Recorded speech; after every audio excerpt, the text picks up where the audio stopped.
屬馬嘅朋友嚟到馬年咧，就係犯本命年同埋刑太歲喎。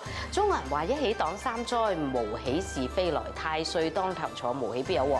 犯太歲嘅年份需要有傳統嘅大喜事沖喜，包括住結婚、添丁、買樓、創業呢一類大型嘅喜事。如果冇嘅話咧，就要有心理準備。呢個年份咧係充滿住挑戰同埋變化㗎。好在我哋都有吉星照住，有將星同埋歲駕星。將星係領導才能嘅星，有呢個星嘅話咧，其實工作運仍然係唔錯嘅喎。而歲駕係皇帝出巡嘅星，大家都覺得你表現相當之好，所以事業運嘅發展仍然係可以㗎。至於凶星方面，因為有太歲星、劍鋒星，係容易受傷整親，尤其是金屬受傷。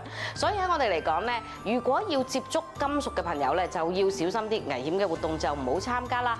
為咗保平安，我建議用陽形嘅飾物咧，長期嘅駝住，同埋喺過年期間多啲用紅色嘅嘢，自然可以搶旺啦。